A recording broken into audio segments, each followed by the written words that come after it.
फिर इसने सोचा कि इसमें कुछ आत्मा भी मेरे साथ हो, अकेला करूंगा क्या। इसने फिर से तपस्या शुरू की। तो अपने आत्मा हम क्यों फंसे, उसका कारण ये बना कि जब ये तपस्या कर रहा था और हम सभी आत्माएं इसको देख रहे थे, ये कभी ये एक पैर पे खड़ा होकर तपस्या कर रहा था, कभी उस पैर को बदल लेता था, कभी उसको बदल लेता था, और हम इसको देख रहे थे। हम इसके ऊपर आसक्त हो गए, क्योंकि वहां अब हमारी नजर जो है बहुत तेज होती है, बहुत दूर से भी हम बिल्कुल साफ देखते हैं। हम इस पर आसक्त हो गए और अपने परमात्मा से विमुख हो गए।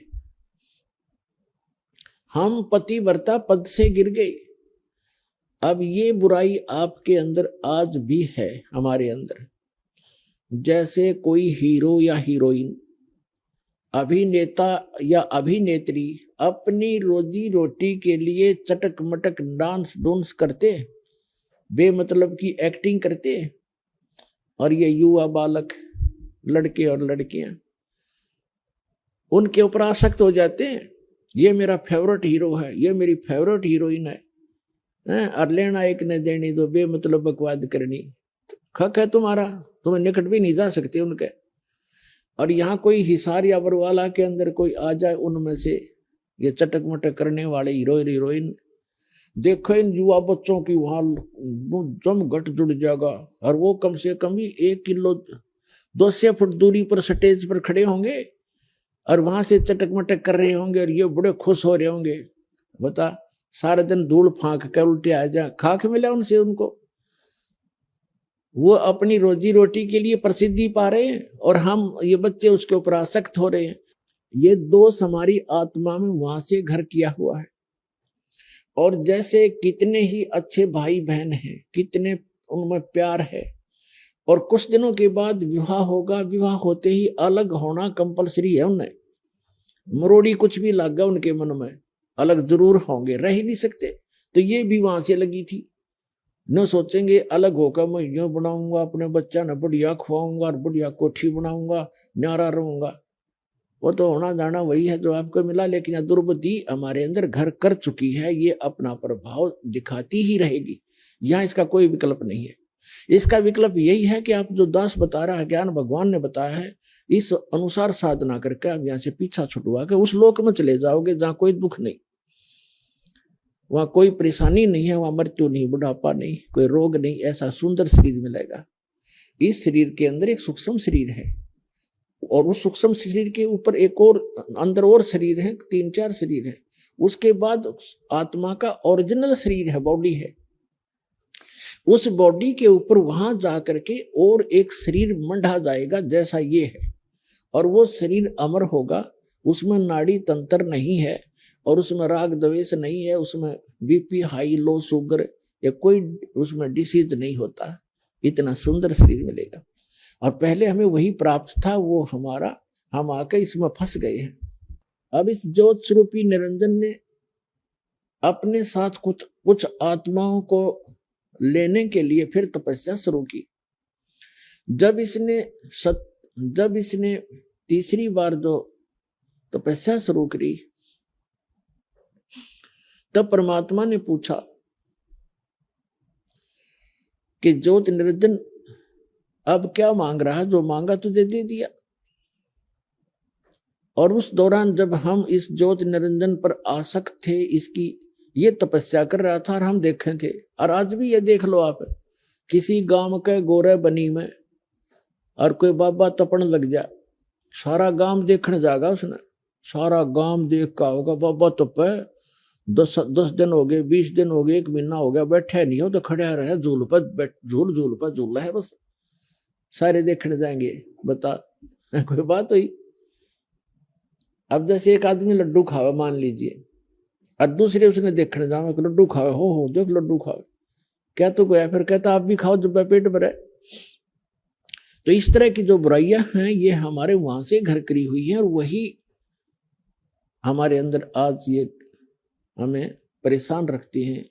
उसी तरह हम क्रिया कर रहे होते हैं।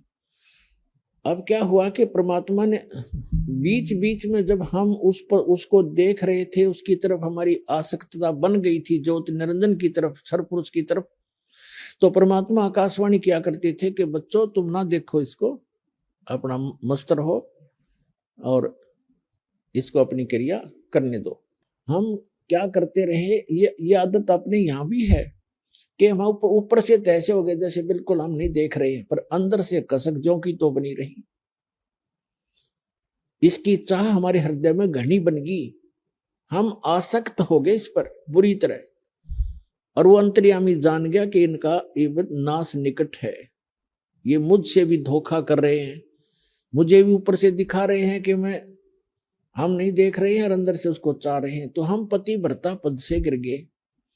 तो परमात्मा ने कहा कि बोल भाई, तो परमात्मा ने हमें वहां से निकालना अनिवार्य समझा। किस प्रकार? जैसे सेब विक्रेता होता है, सेब ये फ्रूट, और वो क्या देख, उसको वो सेब कितनी प्यारी होती है और एक सेब कितनी कीमती होती है।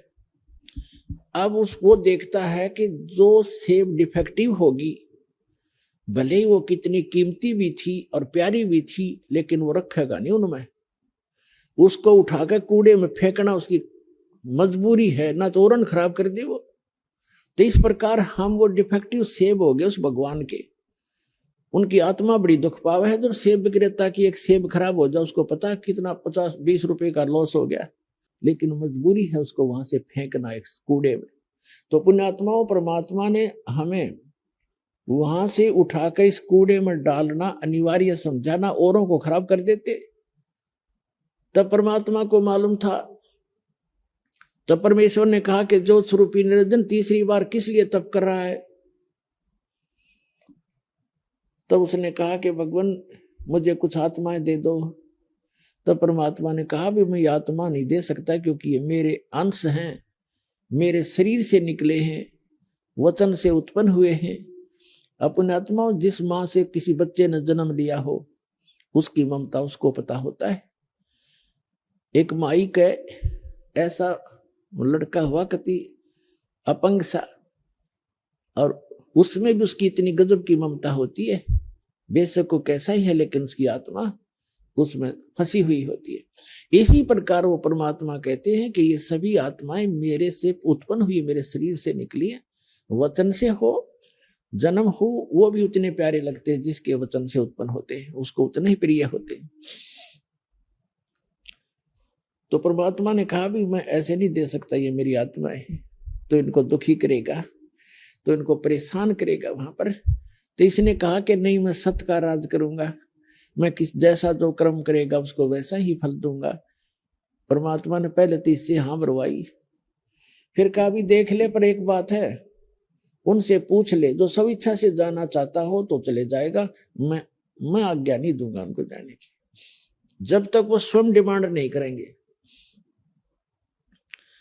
तो ज्योति निरंजन ये सरपुरुष आपके पास, हमारे पास आया। हम जब हमारे पास आया तो जैसे कोई हीरो आ जाता है तो चारों तरफ बच्चे कैसे इकट्ठे हो जाते हैं, ऐसे हम चारों तरफ उसको झूम गए। उसने कहा कि मैंने पिताजी से तपस्या करके अलग से द्वीप, अलग से ब्रह्मांड प्राप्त किए, स्थान प्राप्त किया है, क्या मेरे साथ चलोगे तुम? हम तो पहले तैयार थे। तो हमने सब ने कह दिया कि चल पड़ेंगे, यदि गुरुजी पिताजी आज्ञा दे देंगे तो हम चलेंगे, हम तैयार हैं।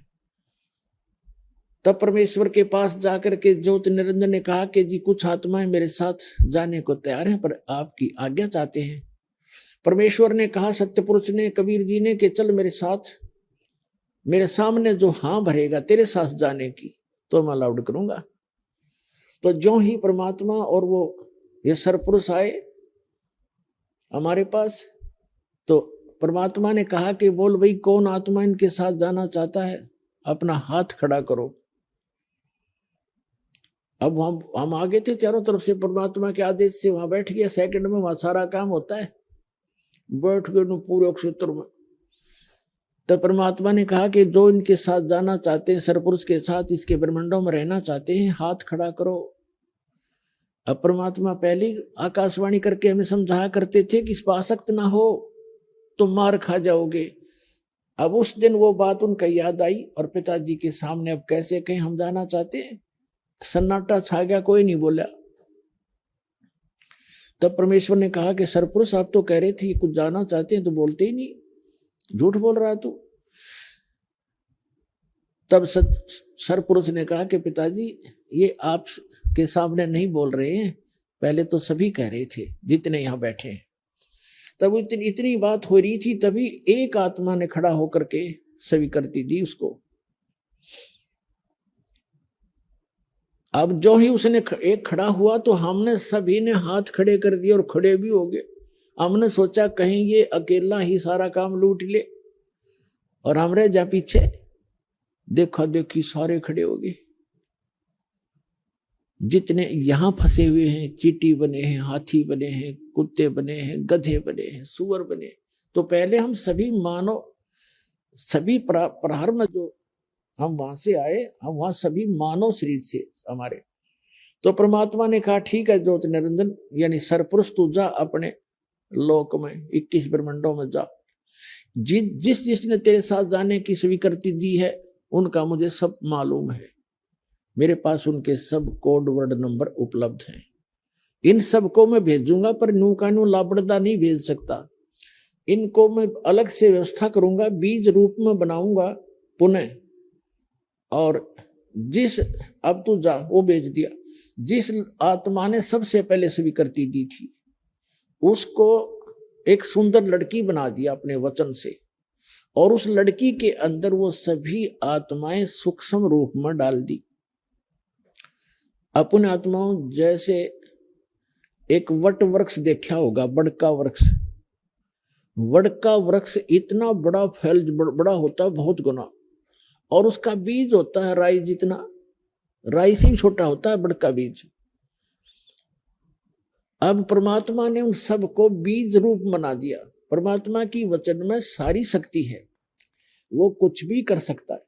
तो जितने भी वहां थे सब बीज रूप में बना दिए, और उस बीज को अपने वचन से उस लड़की जो बनाई थी प्रथम जिसने स्वीकृति दी थी उसके शरीर में प्रवेश कर दिया, सारे के सारे बीज रूप में।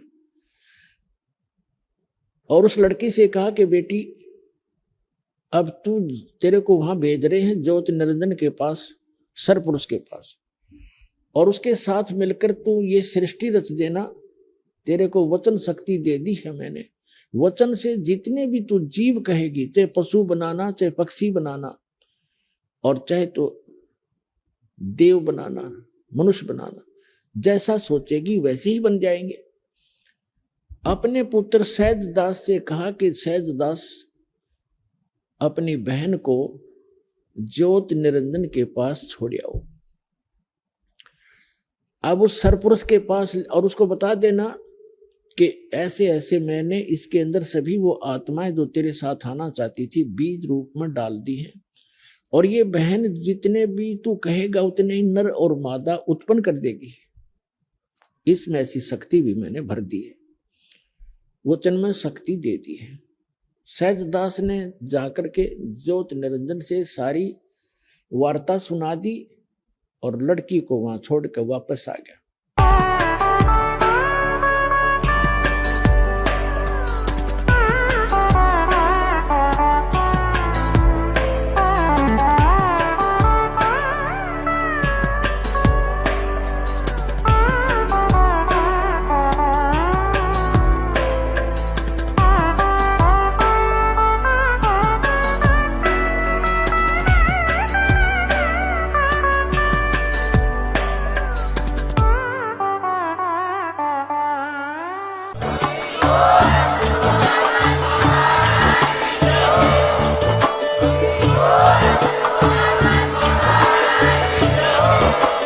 आप सुन रहे थे जगत गुरु तत्वदर्शी संत रामपाल जी महाराज जी के मंगल प्रवचन। अधिक जानकारी के लिए विजिट कीजिए हमारी वेबसाइट www.jagatgururampalji.org। संत रामपाल जी महाराज जी के शुभ आशीर्वाद से पूरे विश्व भर में 500 से भी ज्यादा नाम दीक्षा केंद्र हैं, जिन पर संत रामपाल जी महाराज जी द्वारा ऑनलाइन निशुल्क नाम दीक्षा दी जा रही है। अपने नजदीकी नाम दीक्षा केंद्र का पता करने के लिए संपर्क करें 8222880541।